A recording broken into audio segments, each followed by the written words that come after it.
नमस्कार मित्रों, मैं आचार्य धर्म शिक्षक सिद्धनाथ त्रिपाठी कुंडली दर्शन 8 में आप लोगों का स्वागत करता हूं। भारतीय इतिहास में इतिहासकारों ने खुदाई लिखाई का कार्य 7वीं 8वीं शताब्दी ईसा पूर्व 20वीं शताब्दी हड़प्पा की सभ्यता से बताया है। पर विचार करने की बात है, राम नाम की मणिमुद्री पर राम नाम लिखा हुआ था, जिसका उल्लेख हड़प्पा से कई हजार वर्ष पूर्व मिलता है, जिसका शोध इतिहासकारों ने नहीं किया और न इसका उल्लेख ही किया। मित्रों, हमारा यही विषय है, राम नाम अंकित मणिमुद्री माता सीता के पास कहाँ से आई, इस पर चर्चा करते हैं। मित्रों, माणिक्य निकलता है पत्थरों से और मणि प्राप्त होती है सर्पों से। ब्रह्मवैवर्त पुराण के अनुसार एक बार अष्टावक्र पाताल लोक में शेषनाग से मिलने पाताल लोक पहुंचे। अष्टावक्र का शरीर 8 तरह से टेढ़ा था, देखने में सुंदर नहीं थे। अष्टावक्र को देखकर शेषनाग को हंसी आ गई। शेषनाग अपने सिर पर पृथ्वी को धारण किए थे। पृथ्वी हिलने लगी, तब अष्टावक्र ने अपने हाथों से पृथ्वी की हिलते हुए संतुलन को संभाला। नहीं संभाले होते तो पृथ्वी पर भूकंप सुनामी जैसी स्थिति उत्पन्न हो सकती थी। तब उस समय शेषनाग को अपनी गलती का एहसास हुआ, तब अपनी गलती की क्षमा याचना की। शेषनाग हमेशा राम नाम जपा करते थे। हंसते समय उनके मुख से मणि निकली और उस पर राम नाम अंकित हो गया। वही रत्न जटित राम नाम अंकित मणिमुद्री अष्टावक्र को उपहार के रूप में दी और कहा कि यह मुद्री किसी कारणवश आपके अंगुली से उतर जाए तो फिर इस मुद्री को धारण नहीं करिएगा।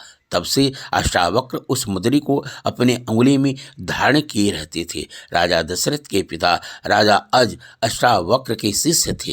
एक बार राजा अज से प्रसन्न होकर अष्टावक्र ने आशीर्वाद के रूप में वह मुद्री राजा अज को दे दिया। साथ में यह भी कहा कि यदि किसी कारणवश अपनी अंगुली से यह अंगूठी उतर जाए तो फिर उसे धारण न करना। राजा अज ने अपने मृत्यु के समय अपने पुत्र दशरथ को दे दिया था। राजा दशरथ अपनी अंगुली में हमेशा धारण किए रहते थे। जब राम लक्ष्मण भरत शत्रुघ्न का विवाह संपन्न हुआ, तब माता सीता ने पहली बार भोजन बनाया हुआ था।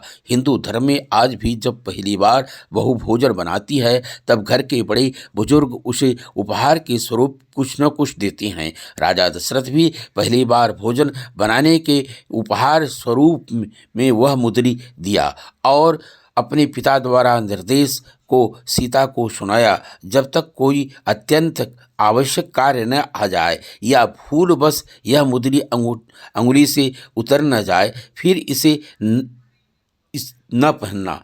इस तरह यह मुद्री माता सीता के पास आई।